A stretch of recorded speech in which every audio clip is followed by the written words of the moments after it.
Hello friends, आज हम class 12 के बायोलॉजी चैप्टर 13 का पूरा क्वेश्चन आंसर करेंगे। ये क्वेश्चन आंसर हम ब्रिलियंट के गेस्ट पेपर से कर रहे हैं। तो क्वेश्चन स्टार्ट करते हैं। और ये जो क्वेश्चन है ये 2 मार्क्स में पूछे जा सकते हैं। ये 2 मार्क्स का ही क्वेश्चन डिज़ाइन करके इसमें दिया गया है। देखिए, पहला क्वेश्चन है what is adaptation and given A/C है, यानी इसका मतलब है account of phenotypic adaptation. Adaptation क्या होती है, फिनोटाइपिक एडेप्टेशन किसे कहते हैं? तो एडेप्टेशन का मतलब होता है एबिलिटी टू चेंज, यानी ऑर्गेनिज्म की वह क्षमता जिससे कि वो चेंज इन्वायरमेंट में रह पाएगा। और ये one of the characteristics feature होता है ऑर्गेनिज्म का। फिनोटाइपिक एडेप्टेशन होते हैं favourable changes in morphology and physiology which develop in response to change in environmental condition, यानी अगर इन्वायरमेंटल कंडीशन में कुछ चेंज होता है तो ऑर्गेनिज्म के मॉर्फोलॉजी और फिजियोलॉजी में भी चेंज होते हैं ताकि वह उस एडेप्टेड इन्वायरमेंट में रह सके, उस चेंज इन्वायरमेंट में रह सके।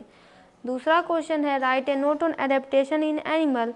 जानवरों पे क्या एडेप्टेशन होता है उस पर एक नोट लिखिए और इसका एक सूटेबल एग्जाम्पल भी दीजिए। देखिए, एडेप्टेशन चाहे आप किसी भी ऑर्गेनिज्म की बात करें, जब हम ऑर्गेनिज्म की बात करते हैं तो उसमें एनिमल्स भी आ जाते हैं। तो ability of the organism to live in the change environment, यानी अगर वातावरण चेंज हो रहा है तो उसके अंदर भी इतनी क्षमता है कि वह खुद को उसके हिसाब से ढाल ले। यह होता है जानवरों का एडेप्टेशन। और इसके कुछ एग्जाम्पल जैसे देखिए, कंगारू रैट होता है। Water requirement by oxidation of its body fat, यानी वाटर की रिक्वायरमेंट या ऑक्सीडेशन से कर लेता है, खुद को अडेप्ट कर लिया इसने। It excretes concentrated urine to conserve water, water को कंजर्व करने के लिए यह कंसनट्रेटेड यूरिन को एक्सक्रीट करता है। 3 नंबर क्वेश्चन है distinguish between phenotypic and genotypic adaptation.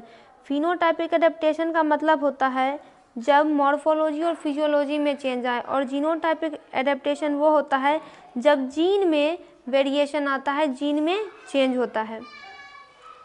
4 number question है right A note on adaptation in plant give suitable example. तो एडेप्टेशन इन प्लांट ही वही है, one of the fundamental characteristics है, यानी प्लांट जो है चेंज इन्वायरमेंट में रह पाएंगे, चेंज इन्वायरमेंट के मुकाबले खुद को चेंज कर पाएंगे, यही है प्लांट के एडेप्टेशन। एग्जाम्पल आप देखिए तो जीरोफाइटिक प्लांट, हाइड्रोफाइटिक प्लांट। देखिए, जीरोफाइटिक प्लांट में प्लांट का नाम है ओपनटिया। ओपनटिया के पास फ्लैट यानी चपटे फ्लैशी ग्रीन स्टेम होते हैं जिन्हें फाइलोक्लेट कहते हैं, जबकि उनके लीव जो है कांटों में, स्पाइन का मतलब कांटेदार तरीकों से बने हुए रहते हैं। ऐसा क्यों होता है? ताकि वो ट्रांसपीरेशन लॉस को बचा सके। मान लीजिए लीफ रहेगा तो ट्रांसपीरेशन होगा ही, जब ट्रांसपीरेशन होगा तो लॉस ऑफ वाटर तो होगा ही। इसीलिए लॉस ऑफ वाटर को बचाने के लिए इनके जो लीव होते हैं वो कांटेनुमा रहते हैं, तो वाटर की लॉस जो है बच जाती है। हाइड्रोफाइटिक प्लांट क्या होता है? जैसे वेलिस्नेरिया, इनके लीव्स पतले होते हैं और रिबन शेप्ड के होते हैं। ये सारे एडेप्टेशन है जो इन लोगों ने कर रखे हैं ताकि चेंज इन्वायरमेंट में यह रह सके, इनका अस्तित्व जो है बना रह सके। एज पिरामिड किसे कहते हैं और इसके कितने टाइप होते हैं? तो देखिए, पॉपुलेशन अगर हम किसी भी समय में बात करें, किसी भी टाइम में हम किसी का पॉपुलेशन निकालना है तो डिफरेंट एज की होगी। जब हम इसको डिस्ट्रीब्यूट करते हैं, प्लॉट करते हैं, तब इसे एज पिरामिड कहा जाता है। यानी जब एज डिस्ट्रीब्यूशन को हम प्लॉट करना शुरू कर देते हैं तो एज पिरामिड निकलता है। एज पिरामिड बताता क्या है? तो ये बताता है कि मेल और फीमेल का कितना कितना एज डिस्ट्रीब्यूशन दिए गए डायग्राम में है। एज पिरामिड भी 3 प्रकार का होता है, एक होता है एक्सपेंडिंग, दूसरा होता है स्टेबल, तीसरा होता है डिक्लाइनिंग। एक्सपेंडिंग मतलब कि जो फैलने वाला होता है, स्टेबल यानी जो बराबर होता है, जिसमें कि न कम न बेस ऐसे होता है। डिक्लाइनिंग यानी जो कि खत्म होने वाला रहता है। इसके भी क्लासिफिकेशन है, लेकिन 2 नंबर में इसको एक्सप्लेन नहीं करना है। 6 नंबर क्वेश्चन है कि एलन रूल को एक्सप्लेन कीजिए। तो एलन रूल कहता है कि वैसे मैमल स्तनधारी जो कि कोल्डर क्लाइमेट के हैं, उनके कान छोटे होंगे और लिम्ब भी छोटे होंगे ताकि वह हीट लॉस को कम कर सकें, इसे एलन रूल कहते हैं। पोलर सी की अगर बात करें तो जो एक्वेटिक मैमल होते हैं जैसे में कि सील, उनके पास एक ब्लबर होता है। ब्लबर का मतलब होता है फैट का मोटा लेयर, उनके स्किन के नीचे होता है, जो कि एक इंसुलेटर की तरह काम करता है। और इंसुलेटर क्या करेगा? हीट को पास नहीं होने देगा, और इसलिए क्या करता है, इसके शरीर का जो हीट है ये उसको वही रखता है, और अगर मान लीजिए लॉस होता भी है तो बहुत से बहुत कम होता है। ये है एलन रूल। आते हैं हम 7 नंबर क्वेश्चन पे। 7 नंबर क्वेश्चन कहता है टोटल पॉपुलेशन का फॉर्म क्या है और इसे एक्सप्लेन कीजिए। देखिए, तो पॉपुलेशन क्या होता है, किसी भी एरिया में, किसी भी दिए गए एरिया में टोटल नंबर ऑफ इंडिविजुअल कितना है। तो डिफरेंट स्पीसीज़ गिवन एरिया में तो बहुत सारे स्पीसीज होंगे और इसके दो फॉर्म होते हैं। एक होता है बर्थ रेट, डेथ रेट, यानी किसी पॉपुलेशन में बर्थ रेट होता है पर कैपिटा बर्थ और डेथ का मतलब पर कैपिटा डेथ। दूसरा एस्पेक्ट इसका होता है सेक्स रेशियो, यानी कि कोई इंडिविजुअल है वो या तो मेल है या फीमेल है। एन इंडिविजुअल, कोई भी इंडिविजुअल है वो मेल या फीमेल हो सकता है, लेकिन पॉपुलेशन का एक सेक्स रेशियो होगा। ये होता है फॉर्म। अब बात करते हैं हम प्रोटो कोऑपरेशन की। प्रोटो कोऑपरेशन क्या होता है? प्रोटो कोऑपरेशन दो लिविंग ऑर्गेनिज्म के बीच का इंटरेक्शन है। इंटरेक्शन यानी दोनों एक दूसरे पर परस्पर प्रभाव डालेंगे और ये दोनों अलग अलग स्पीसीज़ के होते हैं, जिसमें कि दोनों को दोनों से फ़ायदा मिलता है, लेकिन ये दोनों एक दूसरे के अलावा भी रह सकते हैं, यानी एक दूसरे के बगैर भी रह सकते हैं। इसे फैकल्टेटिव म्यूचुअलिज्म भी कहते हैं, जैसे कि रेड बिल्ड ऑक्सपेकर और राइनासोरस, जिसमें और एक यहाँ पे और दिया गया है, which bird feed on ticks and other parts sticking to the skin of rhinoceros. यहाँ पे कहा जा रहा है जो टिक्स है उसे बर्ड खा जाती हैं और जो दूसरे पैरासाइट हैं जो राइनासोरस के स्किन पे चिपके रहते हैं, यहाँ पे ये कहा जा रहा है कि जो बर्ड होती है वो राइनासोरस के जो बॉडी में पैरासाइट होते हैं उनको फीड कर लेते हैं, और जो बर्ड है वो राइनो के वार्न भी करती है कोई अगर खतरा उसे आने वाला होता है तो दोनों को फ़ायदा हो रहा है। बर्ड को भोजन मिल रहा है, राइनोसोरस की जान बच रही है। तो एक प्रकार का ये प्रोटो कोऑपरेशन है। फिर आप बायोटिक पोटेंशियल या फिर पोटेंशियल डायनामिक्स से आप क्या समझते हैं और इसके सूटेबल एग्जांपल देखिए। तो देखिए, किसी भी पॉपुलेशन में मैक्सिमम ग्रोथ की जो नेचुरल कैपेसिटी होती है, the natural capacity of maximum growth which occurs in ideal environmental condition, यानी किसी भी पॉपुलेशन में बायोटिक पोटेंशियल का मतलब होता है कि वो मैक्सिमम रेट जिसमें कि कोई भी स्पीसीज रिप्रोड्यूस करता है आइडियल कंडीशन के अंतर्गत। तो और इसके कुछ एग्जांपल भी हमें पूछ रहे हैं। तो जैसे देखिए, बैक्टीरिया, एक बैक्टीरिया 20 मिनट में डिवाइड करता है और ये 30 सेंटीमीटर का लेयर बना सकता है अर्थ पे। दूसरा एग्जांपल है पारामीशियम का, एक पारामीशियम 48 घंटे में 3 बार डिवाइड हो सकता है। And in A total of 5 years, अगर 5 साल की बात करें तो ये 10,000 वॉल्यूम ऑन अर्थ ऑक्यूपाई कर सकता है। फिर आता है एग्जांपल एलिफेंट का, एक एलिफेंट की जो लाइफ स्पैन होती है 100 साल, वो 6 यंग वन को यानी 6 बच्चे को जन्म दे सकता है, और अगर उसके सारे यंग वन सर्वाइव कर दिए जाएं तो 750 साल में इतने एलिफेंट प्रोड्यूस हो जाएंगे। देखिए, बायोटिक पोटेंशियल की कुछ कंडीशन भी होती है, जैसे कि बायोटिक पोटेंशियल वो मैक्सिमम रेट है जिसमें कोई भी स्पीसीज रिप्रोड्यूस कर सकता है आइडियल कंडीशन के अंतर्गत। जैसे देखिए, उसका कोई प्रेडेटर नहीं होना चाहिए, उसका कोई शिकार ना करे, अनलिमिटेड फूड होना चाहिए, कोई डिजीज़ नहीं होनी चाहिए, तो ऐसी कंडीशन में ये हो सकता है। फिर आता है कि right A note on logistic growth of population. Logistic growth किसे कहते हैं? तो अगर कोई पॉपुलेशन है किसी भी हैबिटेट में, उसके रिसोर्स लिमिटेड है, संसाधन लिमिटेड है, तो वो एक लैग फेज शो करेगा। उसके बाद फेज ऑफ एक्सेलरेशन आएगा और डिसेलरेशन आएगा, और तब जाकर वो कैरिंग कैपेसिटी के पर पहुंचेगा। तो इस टाइप ऑफ पॉपुलेशन ग्रोथ को हम वर्ड सॉल्ट पर लॉजिस्टिक ग्रोथ कहते हैं, जो कि फॉलोइंग दिया हुआ इक्वेशन एक्सप्लेन करता है। देखिए, dn/dt Rn(k-n/k), जहाँ पे कि n पॉपुलेशन डेंसिटी होती है एट टाइम t, और r होती है intrinsic rate of natural increase, और k होती है कैरिंग कैपेसिटी। अब हम बात करते हैं डिफाइंड पॉपुलेशन एंड इस टाइप। पॉपुलेशन को भी डिफाइन कीजिए और इसके प्रकार को भी समझाइए। देखिए, population a group of organism होता है, और ये ग्रुप ऑफ ऑर्गेनिज्म एक ही स्पीसीज़ के होनी चाहिए किसी भी एरिया में एक निश्चित समय पर, किसी भी समय पर। तो पॉपुलेशन किसी भी स्पीसीज़ का फिक्स नहीं होता है किसी भी एरिया में, लेकिन ये बहुत सारे नेचुरल और बायोटिक फैक्टर के कारण चेंज होता रहता है।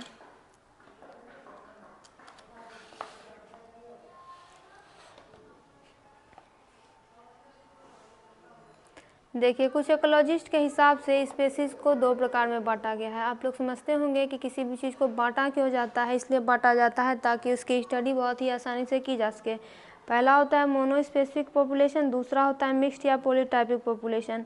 अगर एक ही प्रकार की स्पीसीज एक ही प्लेस में मौजूद है तो मोनोस्पेसिफिक हो गया। मोनो का मतलब ही होता है एक, मिक्स्ड का मतलब मिला हुआ, यानी कि मोर देन वन इंडिविजुअल, यानी कि स्पेसीज ज़्यादा मौजूद है इंडिविजुअल के, तो हो गया मिक्स्ड या पॉलीटाइपिक पॉपुलेशन। अब पूछा जा रहा है वाइटल इंडेक्स से आप क्या समझते हैं, तो देखिए किसी भी पॉपुलेशन की नॉर्मल ग्रोथ को इससे नैटालिटी से और मोर्टेलिटी से मेज़र किया जाता है, यानी किसी भी पॉपुलेशन की नॉर्मल ग्रोथ को मेज़र करेंगे नैटालिटी से, यानी बर्थ रेट से और डेथ रेट से, मोर्टेलिटी से, तो इसी को वाइटल इंडेक्स कहते हैं। देखिए वाइटल इंडेक्स बराबर नैटालिटी बाय मोर्टेलिटी इंटू 100। अगर आपसे वाइटल इंडेक्स पूछा जाएगा तो साफ है आपको नैटालिटी दिया हो रहेगा, मोर्टेलिटी दिया हो रहेगा, 100 से गुना करना है, या फिर वाइटल इंडेक्स दिया रहेगा, ये दोनों दिया रहेगा, ये निकालना है तो ये भी निकल जाएगा। फिर 13 नंबर क्वेश्चन है ना, right A note on ecological factor और सुटेबल एग्जाम्पल भी दीजिए। तो बहुत सारे फैक्टर हैं जो कि हम एक एक करके फैक्टर के बारे में जान। जैसे देखिए इकोलॉजिकल फैक्टर में हो गया क्लाइमेटिक फैक्टर। क्लाइमेटिक फैक्टर यानी जलवायु में जो परिवर्तन होते हैं, कौन कौन से ऐसे कारक हैं, लाइट हो गया, टेम्परेचर हो गया, रैन हो गया। इडेफिक फैक्टर, इडेफिक का मतलब कभी कभी ऑब्जेक्टिव आता है। इडेफिक मतलब क्या होता है, edaphic refers to soil, edaphic मतलब मिट्टी को रेफर किया जाता है। ह्यूमिडिटी ऑफ द सॉइल, यानी सॉइल में कितना मॉइस्चर प्रेजेंट है, कितना वाटर प्रेजेंट है। टेम्परेचर और केमिकल प्रॉपर्टी। फिजियोग्राफिक फैक्टर में एल्टीट्यूड और डायरेक्शन ऑफ द स्लोप आ गया। बायोटिक फैक्टर में इफीफाइट या फिर पैरासाइट आ गया। अब देखिए इडिफिक फैक्टर पर एक नोट लिखने भी कहा जा रहा है, तो edaphic factor are present in soil and effect the ecosystem. Edaphic factor soil में प्रेजेंट होते हैं, इकोसिस्टम को प्रभावित करते हैं। मुख्य रूप से इसमें क्या आएगा, ऊपर ही पड़े हैं, ह्यूमिडिटी ऑफ द सॉइल आएगा, उसका टेम्परेचर, केमिकल प्रॉपर्टी, उसमें कितना हवा प्रेजेंट है, कितने सारे एनिमल्स उसमें रह रहे हैं, और पॉपुलेशन पे यह इफेक्ट डालता है, चाहे वो डायरेक्ट हो चाहे वो इनडायरेक्ट हो। 15 नंबर क्वेश्चन है कि आपको एक अकाउंट देना है of the effect of climatic, यानी कि पॉपुलेशन पे क्लाइमेटिक फैक्टर के क्या क्या असर होते हैं। देखिए क्लाइमेटिक फैक्टर में आ गया लाइट, टेम्परेचर, रैन, etc। तो क्लाइमेट सबसे पहले बात कहते हैं किसे हैं, तो किसी भी पार्टिकुलर रीजन ऑफ अर्थ में, यानी अर्थ की किसी विशेष जगह में एवरेज वेदर कंडीशन क्या होता है with regard to temperature, rainfall, air pressure, seasonal variation और वेदर एक्सट्रीम। और देखिए मुख्य रूप से किसी भी एरिया का क्लाइमेट कौन डिसाइड करेगा, टेम्परेचर करेगा पहला, rainfall, solar radiation, air pressure. तो आखिर क्लाइमेट में वेरिएशन क्यों आ जाता है, तो वेरिएशन इसलिए आ जाता है अलग अलग ड्यूरेशन के कारण, एंगल के कारण और सोलर रेडिएशन की इंटेंसिटी के कारण। यहाँ पे वर्ड लिखा हुआ है लेकिन वर्ल्ड होगा, जिसके कारण मूवमेंट ऑफ विंड और ओशियन करंट अफेक्ट होती है। जब क्लाइमेटिक फैक्टर में ऐसे चेंज आते हैं तो बहुत सारे धरती के हिस्सों में या तो पॉपुलेशन बढ़ जाती है या फिर पॉपुलेशन घट जाती है। जैसे देखिए कोल्ड ब्लडेड एनिमल्स जो है वो विंटर सीजन के दौरान छिप जाते हैं, क्योंकि उन्हें कोल्ड से बचना पड़ता है, कोल्ड से बचना होता है, नहीं तो वो मर जाएंगे। अगर ये लंबा चलेगा तो कुछ एनिमल्स तो मर ही जाएंगे एक्सट्रीम कोल्ड के कारण, और कुछ और ऐसे में क्या हो जाएगा, अगर क्लाइमेट में ऐसी चेंज आएगी तो उनके पॉपुलेशन घट जाएंगे। 16 नंबर क्वेश्चन है given account of brood parasitism in birds. देखिए ये एक पैरासिटिज्म का ही एग्जाम्पल है, जिसमें कि पैरासाइट बर्ड क्या करती है, अपने अंडे को अपने होस्ट के नेक्स्ट में डाल देती है और उसके बाद होस्ट ही उन्हें इंक्यूबेट करता है, यानी उसे हीट प्रदान करता है, उसका पालन पोषण करता है। जो साइज और कलर ऑफ द एग होती है वो होस्ट के एग के सेम होती है, ताकि वो जो कन्फ्यूज़न के चांसेस है वो कन्फ्यूज़ ना हो पाए। और ये क्रो और कुकू में सभी लोगों को पता है, ये कॉमन पाया जाता है। अब पूछा जा रहा है कि पैरासिटिज्म से आप समझते हैं क्या है, तो देखिए ये एक एसोसिएशन है दो ऑर्गेनिज्म का, जिसमें कि एक को लाभ पहुंचता है, दूसरे को हानि पहुंचता है। ऑर्गेनिज्म जो कि बेनिफिट करता है उसको पैरासाइट बोलते हैं, और जिस ऑर्गेनिज्म को नुकसान किया जाता है उसको होस्ट बोलते हैं।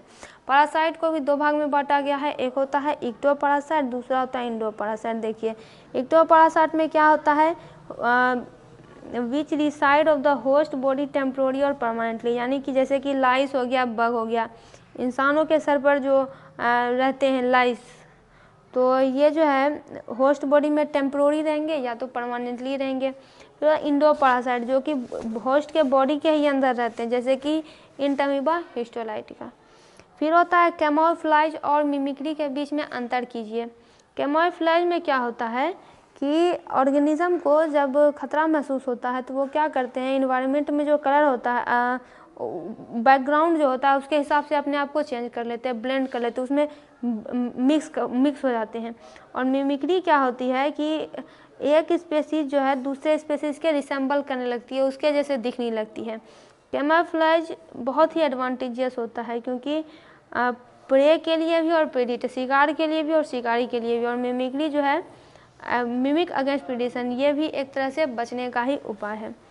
फिर इक्टोपैरासाइट और इंडोपैरासाइट के बीच में क्या करना है, डिस्टिंग्विश करना है और इसके एग्जांपल देना है। तो ऊपर ही था यहाँ पे, तो इसको करने की ज़रूरत नहीं है, ये क्वेश्चन तो पहले भी था। अब पॉपुलेशन की मेन कैरेक्टरिस्टिक्स को लिस्ट करना है। तो देखिए पॉपुलेशन में कुछ एट्रीब्यूट होते हैं जो कि इंडिविजुअल ऑर्गेनिज्म में नहीं होते हैं। जैसे देखिए इंडिविजुअल बर्थ रेट डेथ हो सकता है। देखिए इंडिविजुअल का क्या होगा, बर्थ होगा, जन्म होगा, उसके बाद उसकी मृत्यु हो जाएगी। लेकिन अगर पॉपुलेशन की स्टडी करते हैं तो उसका बर्थ रेट निकलता है, डेथ रेट निकलता है।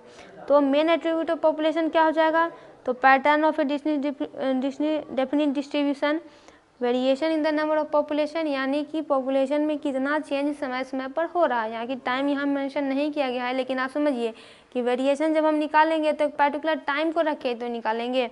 फिर rate of natality, rate of mortality, biotic potential, models of growth, sex ratio. अब आते हैं बायोटिक कम्युनिटी किसे कहते हैं और सुटेबल एग्जाम्पल से इसे बताना है। देखिए बायोटिक कम्युनिटी में क्या होता है, जिसमें कि बहुत सारे प्लांट, एनिमल, बैक्टीरिया, फंगी की स्पीसीज किसी पर्टिकुलर एरिया में रहती है, एक दूसरे पर परस्पर प्रभाव डालती है। कैसे, तो कंपटीशन के जरिए, प्रीडेशन के जरिए, म्यूचुअलिज्म के जरिए। प्रत्येक बायोटिक कम्युनिटी की एक कंपोजिशन होती है, स्ट्रक्चर होता है। जैसे हम पाउंड कम्युनिटी के बारे में पढ़ते हैं। बायोटिक कम्युनिटी प्राकृतिक भी हो सकता है, आर्टिफिशियल भी हो सकता है। प्राकृतिक यानी जो नेचर ने बना के दिया है, आर्टिफिशियल जो इंसान बना लेते हैं। जो ऑर्गेनिज्म होते हैं नेचुरल, वो लिविंग कम्युनिटी के, वो pond, lake, forest, desert, grass set में रहेंगे। और जो ऑर्गेनिज्म आर्टिफिशियल के होते हैं वो कहाँ रहेंगे, वो एक्वेरियम में रहेंगे, हाउस प्लांट के पॉट में रहेंगे। तो दोस्तों इसका पूरा 2 नंबर वाला क्वेश्चन आंसर का कंप्लीट हुआ। इस चैनल पर आप सभी सब्जेक्ट्स के क्वेश्चन आंसर ऑब्जेक्टिव देख सकते हैं। वीडियो को लाइक और शेयर ज़रूर करें।